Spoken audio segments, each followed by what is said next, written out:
Bai, iaz txapelketa nagusian kantatzeko aukera nuen, eta zer ekarri didan, uste dut ala ere gauza desente ekarri dizkidala, ez?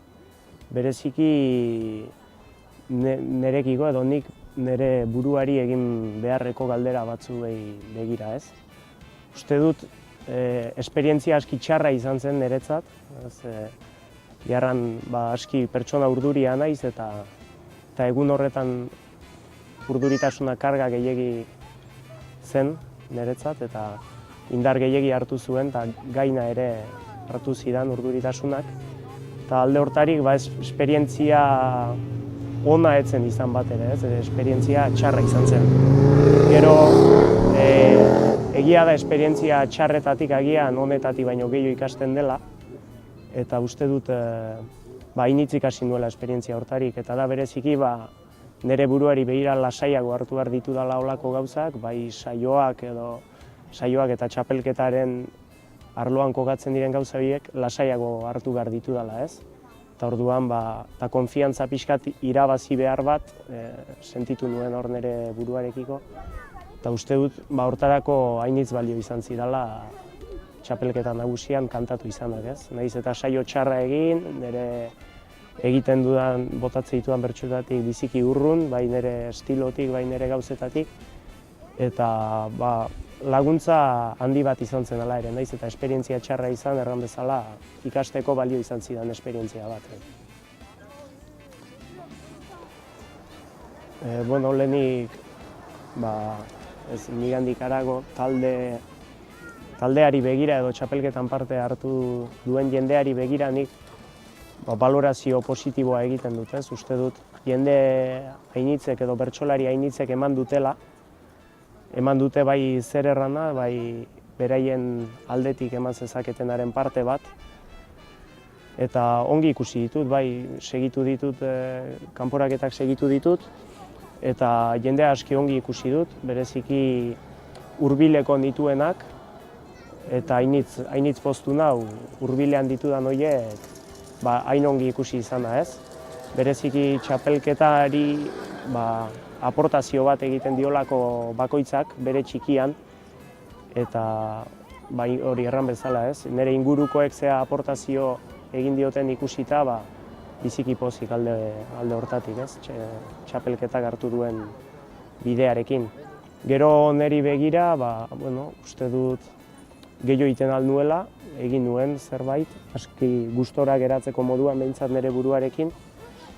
Eta bereziki hori lehen erraten duena, ez? Ikasi dudan zerbait edo ustez lehenagori begira ikasi dudana, da hori lasaiago joaten, ez? Saioetara, muskildiko nire kanporaketara aski lasai joan nintzen, eta ni neu harritu hori gelditu nintzen neure buruarekin, nolaz lortu oten nuen, hain lasai joaten, ez, saio hortara. Egia da, beti bezala agurrean eta urduri sentitu nintzela, baina hala ere aski lasai eta uste dut alde hortarik pozik egoteko arrazoia ditudala, ez? Ikasi edo jakin bainuen aski lasai joaten muskildiko saio hortara.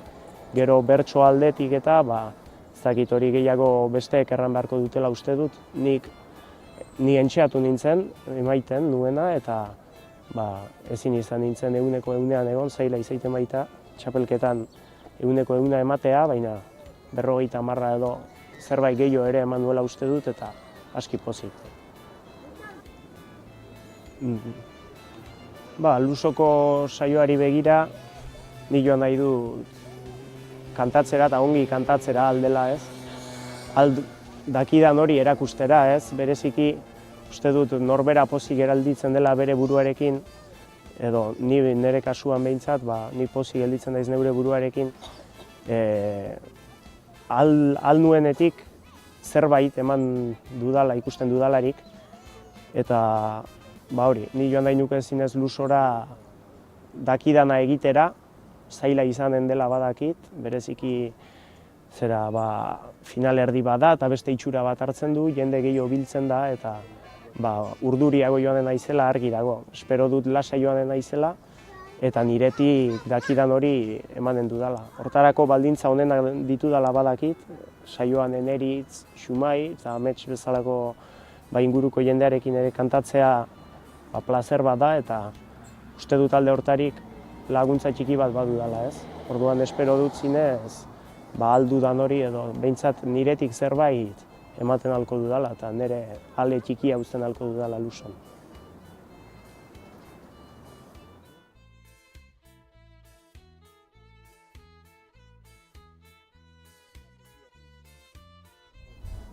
Eki nik uste dut baduela, hainitz egiteko bertsolaritzan, eta egin duela deia, ez? Zera Sarako saioan uste dut, nik uste dut, gehiago egiten altzuela, bere zinezko gaitasunetik urrun egon zela, nahiz eta saio ona egin dudarik gabe, 8 txikian bota zituen bertsoak biziki onak, eta hainitz maitatu nuen, bere bertsokera hori txikian hartu zuen jarrera hori hainitz maitatu nuen, baina uste dut oraindik hainitz ematen alduen bertsolari bat dela. Xumai, hainitz eman duena eta nik ikusten dut, ez, biltzen garelarik larraldean eta gure artean bertsotan aritzen.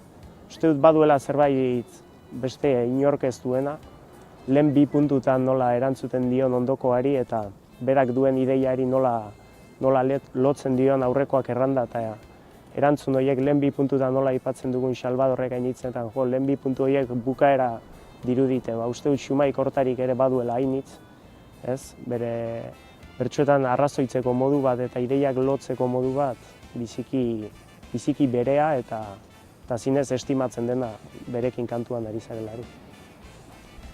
Gilen nik seguru ikusten dut, holtzan, kokiltzen ez den bertsolaria dela iruditzen zait.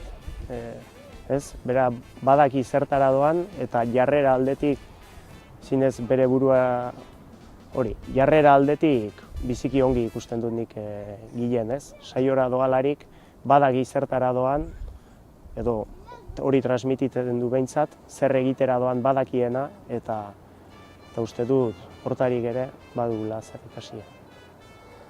Eneritz kolpeak, ez? Dituen kolpeak bereziki txikian eta holako gai umoretsuekin eta uste dut zinez kolpea duen bertsolari bat dela, ez? Arrazoi bat, ez da gizun hundik ateratzen duen buruan nun gordea ote duen hori, baina ateratzen du eta pampa, ez? Kolpe handia duen norbait. Eta niri iruditzen zait, ez dakit, duela 2 urte gutxio entzuten duen, eta azken aldian gehiago entzuteko aukera dut, eta uste dut etengabeko progresio batean dagoen bertsolari bat dela ere. Amets gauza hainitz eta agian gehiegi daude errateko, zer ez da erran ere, ametsi buruz. Zinez, ikaragarria, ez dakit nola erran, ikaragarria dela, bere bertsoa josteko modua, ideiak botatzekoa, batzuetan ze simple eta ze zuzen botatzen duen, besteetan ze ideia metaforiko, baina ze argi ateratzen duen dena, ez?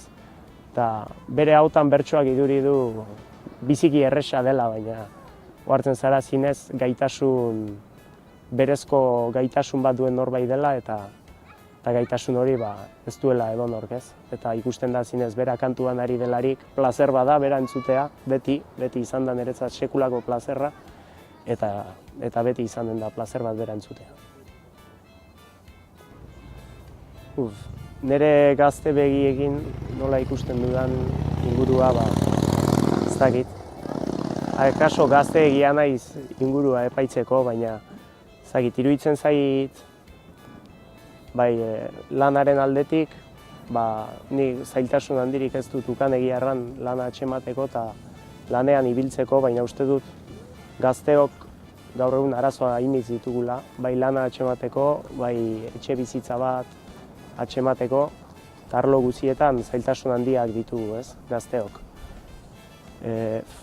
Hortarako, noski, gazteri aktibo bat behar da, ez, jende aktiboa gauzak egiteko prest dagoena, eta hortarik ere falta da, tamalez falta da, nire ustez gaur egungo gazterian pasibotasun hainitz dago, ez, lasaitasun hainitz, gauza guztiak lasai hartzeko eta etxeko sofatik begiratzeko joera dago, kanpora etxeko sofatik begiratzeko joera dago, eta uste dut gazteok inplikatu beharra dugula, ez? Gure inguruan dauden gauza guztietan, bai izan kulturan, izan politikan edo berdin zait, baina aktibo izan behar dugula. Uste baitut gu gara bihar hemen izanen direnak eta heldu direnentzat zerbait ona utzi nahi baldin badugu, uste dut aktiboak izan behar garela eta gauzak egin behar handi bat daukagula gazteok.